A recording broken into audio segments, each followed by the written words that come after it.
پہلے be be Amna یہ بتا رہی ہیں رات کا وقت تھا اور میرے گھر پر ایسا لگتا تھا کہ نور کی جماعتیں اترتی جا رہی ہیں. کبھی مجھے گنگنانے کی آوازیں آتی تھیں اور حوروں کی آوازیں ہوں، فرشتوں کی آوازیں ہوں. صبح صادق کا قریب وقت آیا تھا. اچانک میرے گھر میں 3 عورتیں داخل ہوئیں. میں نے پوچھا یہ کون ہے، کہاں سے آئی ہیں؟ کہا وہ دایا تھیں. جو بچہ پیدا ہونے کے وقت عورتیں ہیلپ کے لیے، مدد کے لیے آتی ہیں، ان کو دایا کہتے ہیں. یہ 3 عورتیں آئی تھیں. بی بی آمنہ کہتی ہیں میں نے پوچھا کون ہو تم، کہاں سے آئی ہو؟ اس میں سے ایک عورت نے کہا میرا نام بی بی آسیہ ہے، دوسری نے کہا میرا نام بی بی مریم ہے، تیسری نے کہا میرا نام بی بی حوا. یہ وہ مقدس خواتین جو دنیا کی سب سے افضل خواتین ہیں، وہ حضور پاک کی دایا بن کر کے آئی ہیں. حضرت بی بی آمنہ کہتی ہیں ولادت کا وقت قریب آیا، اچانک میری آنکھیں بند ہوئی. تھوڑی دیر کے بعد پلک کیا جھپکی، پھر میں نے آنکھیں کھولی تو حضور پاک کو سجدے کے عالم میں باہر نہ دیکھا. بہرے کوئی تکلیف، کوئی درد ذہن نہیں، حضور پاک صلی اللہ علیہ وسلم کو دیکھا. اور وہ بھی منظر بیان کرتی ہیں حضرت بی بی آمنہ کی شان میں دیکھا. کہتی ہے نہ کوئی آلائش، نہ کوئی ناپاکی، نہ کوئی گندگی. حضور پاک صلی اللہ علیہ وسلم جب پیدا ہوئے تھے دھلے دھلائے ہوئے آئے تھے، نہائے ہوئے آئے تھے، سرما لگائے ہوئے آئے تھے، ختنہ کیے ہوئے آئے تھے. اور حضرت بی بی آمنہ کہتی ہے سجدے کے عالم میں اس طرح سے تھے کہ حضور پاک صلی اللہ علیہ وسلم کے جسم کا سامنے والا حصہ نظر نہ آئے. وہ کائنات کا آقا و مولا دنیا میں آ رہا ہے تو سجدے کے عالم میں آ رہا ہے. اور جب تشریف لائے بی بی آمنہ خوش تھی کہ گلاب جیسی رنگت جس کو دیکھے تو آنکھیں جھپکانا بھول جائے. وہ حسن و جمال کا بادشاہ دنیا میں آیا ہے. تو بی بی آمنہ کہتی ہیں اچانک 3 فرشتے آئے. 3 لوگ آئے، ایک کے ہاتھ میں تشت تھا، ایک کے ہاتھ میں کچھ رومال تھے، ایک کے ہاتھ میں پانی تھا. اور انہوں نے اٹھایا میرے بچے کو، تشت پر رکھا، پانی ڈالا اور ریشم کے لباس میں ملبوس کیا اور غائب ہو گئے، چلے گئے. حضرت بی بی آمنہ کہتی ہے میں پریشان ہو گئی، اجنبی لوگ آئے اور لے کر چلے گئے. کہاں چلے گئے، کون تھے یہ، میرے بچے کو غائب کیسے کر دیا گیا؟ تھوڑی دیر گزری تھی کہ حضور دوبارہ تشریف لائے. حضرت بی بی آمنہ کہتی ہیں ہم نے پوچھا یہ کہاں چلے گئے تھے، کیسے؟ وہ فرشتوں نے کہا اللہ کا حکم تھا مائے کوثر و سلسبیل سے مصطفیٰ کریم کو غسل دیا جائے اور جنتی لباس میں ملبوس کر کے ان کو لے جایا جائے.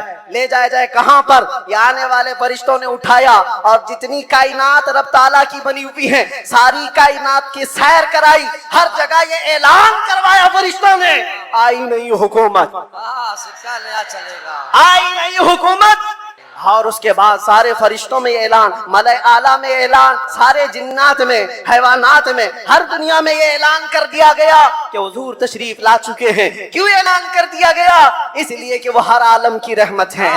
کسی عالم میں رہ جاتے وہ ہر عالم کی رحمت ہیں، کسی عالم میں رہ جاتے یہ ان کی مہربانی ہے کہ یہ عالم پسند آئے. نعرہ آپ سب کو بتانا چاہتا ہوں کہ آج کی یہ محفل رسول جس تاریخ میں منعقد کی گئی ہے وہ عظیم تاریخ ہے، یوم ولادت مصطفیٰ صلی اللہ علیہ وسلم.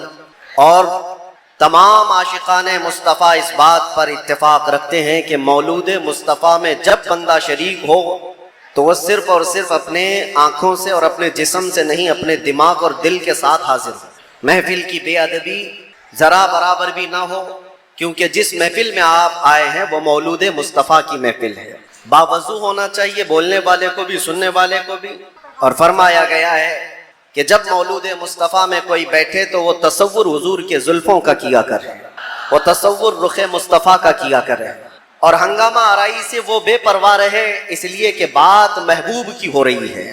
میں گزارش کروں گا جتنے آئے ہیں سب لوگ جہاں ہیں بیٹھ جائیں. دیکھنا واجب نہیں ہے، سننا ضروری ہے. سن کر کے اس پر عمل کر لیا تو دیکھنے سے زیادہ فائدہ ہوگا. اور یہ شور شرابہ ختم ہو جائے گا تو انشاءاللہ العزیز ہماری گفتگو کا آغاز بھی ہوگا. کیا بیان کریں اس ذات پاک کے لیے، کیا بیان کریں اس ذات پاک کے لیے. ہم تو یہ کہتے ہیں نماز اچھی، زکوٰۃ اچھی، کلمہ بھی اچھا، حج بھی اچھا. نماز اچھی، زکوٰۃ اچھی، کلمہ بھی اچھا، حج بھی اچھا، مگر ان سب کے باوجود میں مسلمان ہو نہیں سکتا نہ جب تک کٹ مروں میں رسول اللہ کی حرمت پر. خدا شاہد ہے میرا کامل ایمان ہو نہیں سکتا. نگاہ عشق و مستی میں وہی اول وہی آخر، وہی قرآن وہی فرقان وہی یاسین وہی طٰہٰ. اور ارباب نظر کو کوئی ایسا نہ ملے گا، بندے تو ملیں گے پر مولا نہ ملے گا۔ تاریخ اگر ڈھونڈے گی ثانی محمد کو، ثانی تو بڑی چیز ہے سایہ نہ ملے گا۔ کتاب فطرت کے ورق پر اگر، کتاب فطرت کے ورق پر اگر نام احمد رقم نہ ہوتا، یہ نقش ہستی ابھر نہ سکتا، وجود لوح و قلم نہ ہوتا۔ کیا کہیں مفتی صاحب، یہ نقش ہستی ابھر نہ سکتا، وجود لوح و قلم نہ ہوتا۔ یا رسول اللہ تیرے غلاموں پر نمایاں جو تیرا عکس کرم نہ ہوتا، تیرے غلاموں پر نمایاں جو تیرا عکس کرم نہ ہوتا، تو بارگاہ ازل سے تیرا خطاب خیر الامم نہ ہوتا۔ سبحان اللہ، بارگاہ ازل سے تیرا خطاب خیر الامم نہ ہوتا۔ نہ روح حق سے نقاب اٹھتا، نہ ظلمتوں سے حجاب ہٹتا۔ فروغ بخش نگاہ عرفاں اگر چراغ حرم نہ ہوتا، زمین نہ ہوتی، فلک نہ ہوتا، قلم نہ ہوتا، عرب نہ ہوتا، عجم نہ ہوتا، یہ محفل کون و مکان نہ ہوتی اگر وہ شاہ امم نہ ہوتا۔ کیا کہیں یہ محفل کون و مکان نہ ہوتی اگر وہ شاہ امم نہ ہوتا۔ لاکھوں سلام اس آقا پر، بت لاکھوں جس نے توڑ دیے، لاکھوں سلام اس آقا پر، بت لاکھوں جس نے توڑ دیے۔ دنیا کو دیا پیغام سکون، طوفانوں کے رخ موڑ دیے۔ اس محسن انسانیت نے کیا کچھ نہ دیا انسانوں کو، اس محسن انسانیت نے کیا کچھ نہ دیا انسانوں کو۔ دستور دیا، منشور دیا، کئی راہیں دی، کئی موڑ دیا، کئی راہیں دی، کئی موڑ دیا اس محسن انسانیت کو۔ اور پھر ہم عرض یہ کرتے ہیں، یہ تحقیق و تجسس کا جہاں تھا آج ویرانہ۔ افلاطون کی خرد، سقراط کی دانش تھی افسانہ، افلاطون کی خرد، سقراط کی دانش تھی افسانہ۔ غرض دنیا میں چاروں سمت اندھیرا ہی اندھیرا تھا، غرض دنیا میں چاروں سمت اندھیرا ہی اندھیرا تھا۔ نشان نور گم تھا اور ظلمت کا بسیرا تھا۔ دنیا کے افق پہ، دنیا کے افق پہ دفعتاً سیلاب نور کا آیا، دنیا کے افق پہ دفعتاً سیلاب نور کا آیا۔ اور پھر ہم عرض یہ کرتے ہیں، جہان حق و باطل میں صداقت کا ظہور آیا، جہان حق و باطل میں صداقت کا ظہور آیا۔ حقیقت کی خبر دینے بشیر و نذیر آیا۔ سبحان اللہ، شہنشاہی نے جس کے قدم چومے وہ فقیر آیا۔ مبارک ہو زمانے کو وہ خاتم المرسلین آیا، سراپا رحمت بن کر رحمت للعالمین آیا۔ ہو نہ یہ پھول تو بلبل کا ترنم بھی نہ ہو، چمن دہر میں کلیوں کا تبسم بھی نہ ہو نہ یہ ساقی تو میں بھی نہ ہو، خم بھی نہ ہو، بزم توحید دنیا میں نہ ہو، تم بھی نہ ہو۔ خیمہ افلاک کا استادہ اسی نام سے ہے، نبض ہستی تپشا مادہ اسی نام سے ہے۔ دہر میں موج میں بحر کی آغوش میں ہے، چین کے شہر مراکش کے بیابان میں ہے، اور پوشیدہ ہر مسلمان کے ایمان میں ہے۔ اور میرا امام یہ کہتا ہے، وہ جو نہ تھے تو کچھ نہ تھا، وہ جو نہ ہو تو کچھ نہ ہو، جان ہے وہ جہان کی اور جان ہے تو جہان۔ سبحان اللہ، سبحان اللہ۔ علامہ ابن حجر اسقلانی فرماتے ہیں، میاں ہمارا تمہارا کیا حساب، ہمارا کون سا شمار۔ علامہ ابن حجر اسقلانی فرماتے ہیں، ایک ایسے عالم گزرے ہیں جنہوں نے حضور کی سیرت پر 1,00,000 اشعار لکھے۔ سبحان اللہ، حضور کی سیرت پر 1,00,000 اشعار لکھے، اور ان کے اشعار میں جو آخری شعر تھا وہ میں عرض کرتا ہوں، آخری شعر تھا، وہ کہتے ہیں کہ قلم آبلہ پا ہے مدح ابھی باقی ہے، کیا کہیں، قلم آبلہ پا ہے مدح ابھی باقی ہے، اور حرارت قلب ابھی باقی ہے، مدح ابھی باقی ہے، ورق تمام ہوا مدح باقی ہے، عمر تمام لکھا مدح باقی، عمر تمام لکھا مدح ابھی باقی ہے۔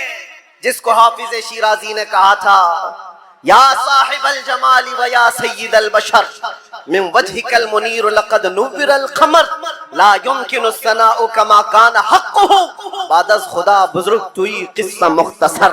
اور سعدی شیرازی کیا کہتے ہیں؟ بلغ العلا بکمالہ کشف الدجا بجمالہ حسنت جمیع خصالہ صلو علیہ وآلہ. پیر مہر علی گولڑوی کہتے ہیں مکھ چند بدر شاشانی ہے، ماتھے چمکے لٹھ نورانی ہے، کالی زلف تے اکھ مستانی ہے، مخمور اکھیں ہن مد بھریاں، اس صورت نو میں جان اکھاں کی جان جہاں اکھاں، سچ اکھاں رب دی شان اکھاں، اس شان تو شانہ سب نبیاں. سبحان اللہ ما اجملکا ما اکملکا ما احسنکا.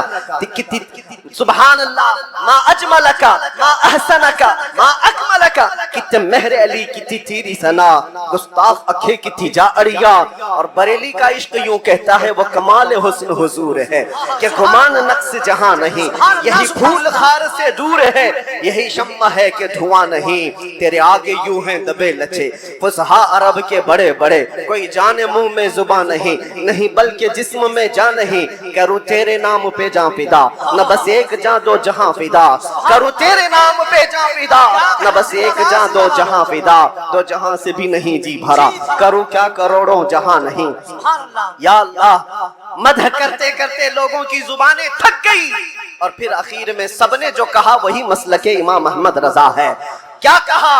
یا رسول اللہ تیرے تو وصف عیب تناہی سے ہیں بری، حیران ہوں میرے شاہ میں کیا کیا کہوں تجھے، لیکن رضا نے ختم سخن اس پہ کر دیا. خالق کا بندہ خلق کا آقا کہوں تجھے.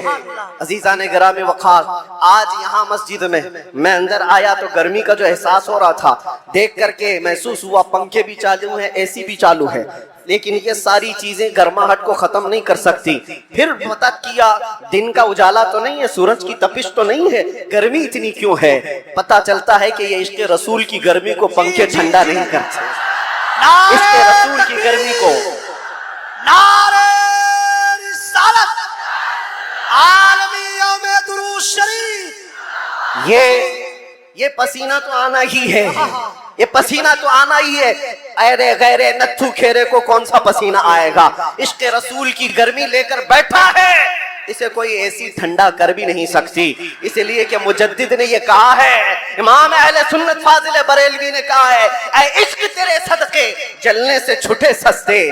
جو آگ بجھا دے گی وہ آگ لگائی. سبحان اللہ. جہنم کی آگ کو بھی جو ٹھنڈا کر سکتی ہے وہ آگ ہم نے اپنے دل میں لگائی ہے. مانا کہ جنت بہت ہے حسین، ہم نے کہا اے جنت میرا احترام کر اس لیے کہ دل میں میرے حضور رہتے ہیں. عزیزان گرامی وقار، آج ہم جس کی بات کرنے جا رہے ہیں ہمارے آقا و مولا کائنات کے داتا، ہم بھکاریوں کے سرور و آقا، ہم فقیروں کی ثروت، ہم غریبوں کی سب کچھ، ہمارے لیے وہی جو صحابہ نے کہا ابی و امی فدا کا یا رسول اللہ، روحی و جسمی فدا کا یا رسول اللہ، شعری و دمی فدا کا یا رسول اللہ، دنیا و اخرى فدا کا یا رسول اللہ.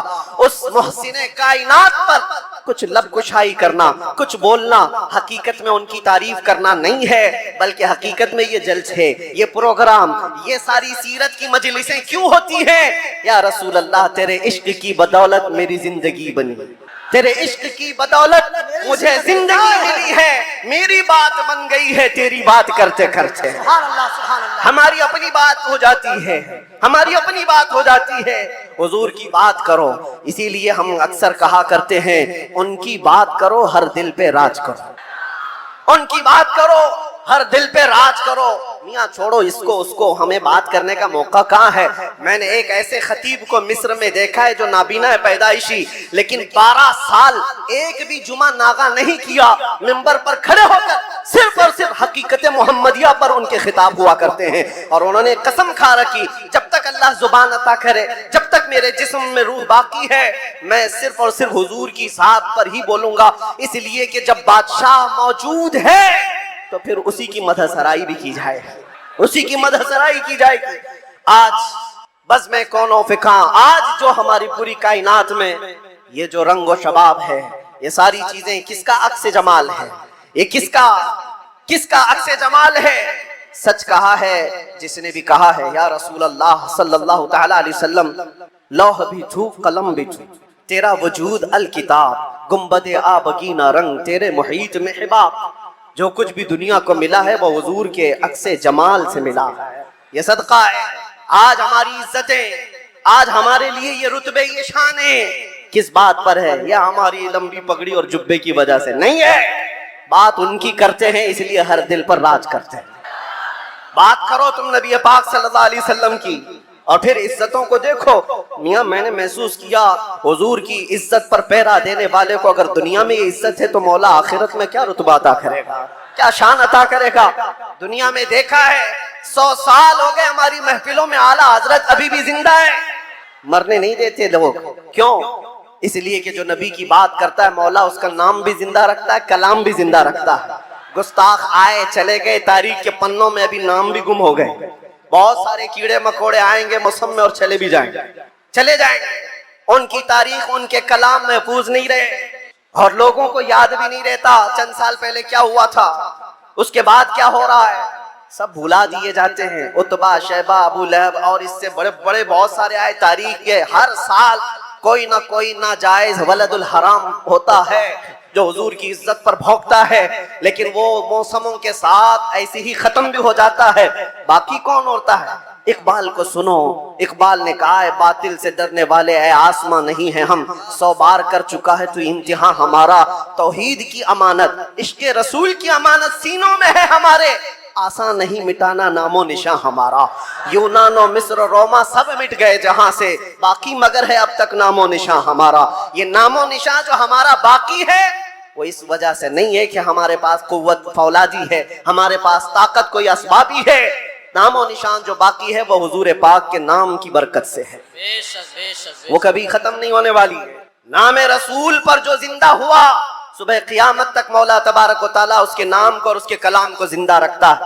عزیزان گرامی وقار، ہم اس عظیم محسن کائنات کی سیرت پر آج گفتگو کرنے آئے ہیں جس کا ہر ذرہ، زندگی کا ہر لمحہ محفوظ کر دیا گیا ہے. پوری تاریخ اٹھا کر دیکھ لینا، پوری تاریخ. کوئی ایک ایسا شخص لا کر کے دکھا دو جس کے پیدا ہونے سے اس کی قبر میں جانے تک نہیں میرے عزیز، دنیا شروع ہو کر کے اب تک جس کے حالات ویسے محفوظ کیے گئے ہوں جیسے میرے آقا کے محفوظ کیے گئے. ارے صحابہ تو یہ تک محفوظ کر گئے کہ حضور مسکراتے تھے تو کتنے دانت دکھتے تھے. حضور پاک صلی اللہ تعالیٰ علیہ وسلم کی عمر مبارکہ جب زیادہ ہوئی تھی تو صحابہ نے یہ بھی گن رکھا تھا کہ حضور کی داڑھی مبارک میں سفید بال کتنے تھے. ہر چیز محفوظ رکھا ہے. تم کیا سمجھتے ہو یعنی آج کل کے کسی محلے سے نکلا ہوا کوئی پاکھنڈی حضور کے نام پر بھوکے تو حضور کی عزت پر فرق آئے گا؟ تو گھٹائے سے کسی کے نہ گھٹا ہے نہ گھٹے گا جب بڑھائے تجھے اللہ تعالیٰ تیرا. نبی پاک صلی اللہ تعالیٰ علیہ وسلم کی ہر چیز کو اللہ نے محفوظ رکھا. آپ کو پتا ہے لوگ آج الجھتے ہیں، کوئی بھی آ جاتا ہے انٹرنیٹ پر اس کو دیکھ کر کے بہکنے لگتے، نئے نئے اپنے اپنے انداز میں فکریں بناتے ہیں. میاں اب تو انٹرنیٹ کا دور ہے، گوگل ہی سب کا استاد بن گیا ہے. یوٹیوب پہ کوئی بھی لچکدار باتیں کرنے لگے اس کے فالوور ہو گئے. آپ نوجوانوں کو ایک سوال بار بار یہ آتا ہے، حضور کا دین ایک ہی ہے، حضور کا دین ایک ہی ہے. حضور پاک صلی اللہ علیہ وسلم نے جو قرآن اللہ کی بارگاہ سے ہمیں دیا ہے وہ ایک ہی ہے. تو پھر یہ بعد میں آنے کے بعد تم کہتے ہو چلو مان لیا سنی سب حق پر ہے، پھر یہ سنیوں میں یہ حنفی بھی ہے، شافعی بھی ہے، مالکی بھی ہے، حنبلی بھی ہے، یہ کیا ہے؟ 4 الگ الگ کیوں طریقے اپنا لیے؟ جب تم کہتے ہو سب حق پر ہے تو یہ 4 الگ الگ کیوں ہے؟ حکمت میں آپ کو عرض کرتا ہوں، میرے گفتگو سے تعلق یہ ٹاپک اگرچہ نہ ہو لیکن جو عنوان سے تعلق رکھنے والی بات ہے وہ میں اتنی عرض کر کے جاؤں گا. کسی اور وقت پر اجتہاد کیا ہے، مجتہدین کون ہے، تقلید کیا ہے اور تقلید کیسے ہوتی ہے بات کر لیں گے. اس لیے کہ بہت سارے لوگ آج کل صرف انجینئروں کو سن رہے ہیں، ڈاکٹروں کو سن رہے ہیں، پروفیسر کو سن رہے ہیں. ارے دین کی تبلیغ انجینئر کیا کرے گا؟ ٹھائی لگانے والا. جس طرح سے یہاں سے رفو چکر ہو کر کے کئی لوگ جا چکے ہیں ایسے ہی نمبر آتا رہے گا. تمہارے پاس اگر دین باقی رہے گا تو وہی دین باقی رہے گا جو غوث اعظم سے پلا ہے، جو غریب نواز سے آیا ہے، جو اعلیٰ حضرت سے ہو کر کے آیا ہے. دجال اور شیطان ہر زمانے میں آتے رہیں گے اور جو ان کے مرید ہو گئے، ان طوفانوں میں جو بہ گئے، جو باقی رہ گئے انشاءاللہ ان کا ایمان سلامت رہے گا. حضور پاک صلی اللہ تعالیٰ علیہ وسلم، اب سنیے، یہ میرے مصطفیٰ کریم صلی اللہ تعالیٰ علیہ وسلم کے سچے اور اچھے دین کی ہمیشہ سے یہ تاریخ رہی ہے. جب جب باطل طاقتیں باطل قوتیں اپنی پوری قوت لگا دیتی ہیں تب اسلام اور بلندی سے بڑھتا چلا جاتا ہے۔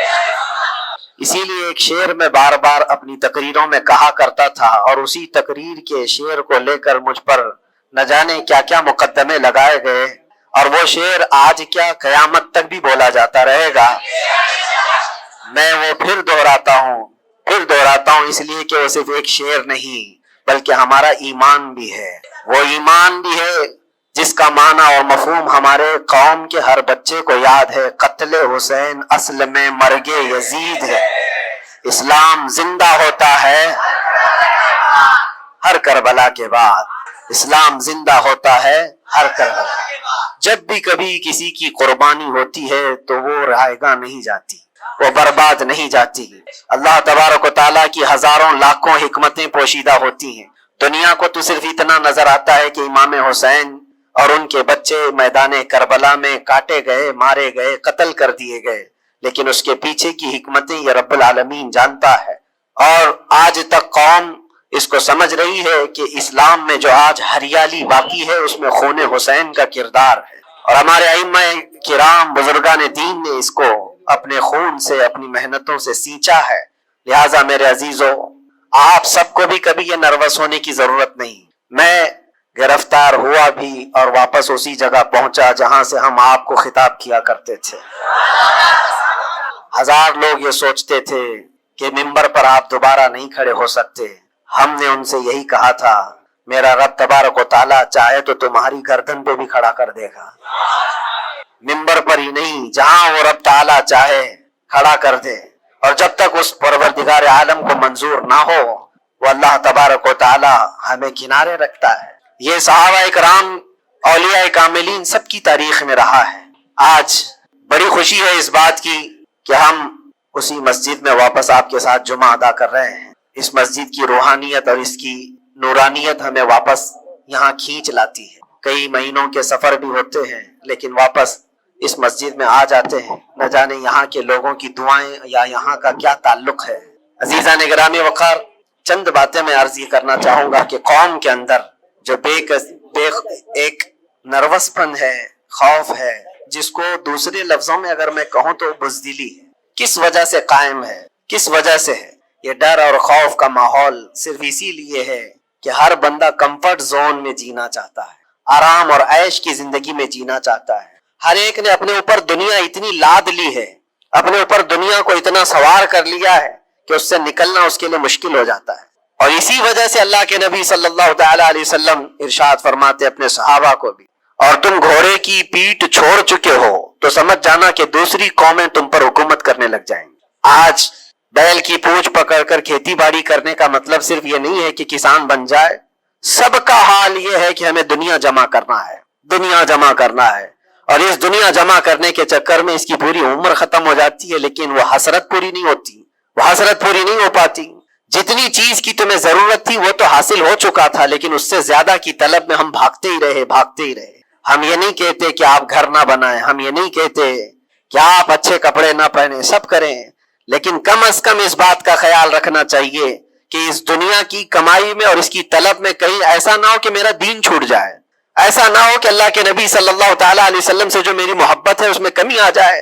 یاد ہے آپ کو ایک حدیث پاک، اللہ کے حبیب صلی اللہ علیہ وسلم ارشاد فرماتے ہیں کہ مجھے میرے بعد اس بات کا خوف نہیں ہے کہ میری امت مشرک ہو جائے گی، کافر ہو جائے گی۔ حضور پاک صلی اللہ علیہ وسلم فرماتے مجھے اس بات کا ڈر نہیں ستاتا کہ میری امت مشرک ہو جائے گی، کافر ہو جائے گی، مگر اس بات کا اندیشہ لگا رہتا ہے کہ میرے بعد تم پر دنیا پھیلا دی جائے گی اور دنیا سمیٹتے سمیٹتے تم اللہ اس کے رسول کو بھول جاؤ گے۔ آج وہ حالات ہیں میرے عزیزوں، سب کے وہی حالات ہیں۔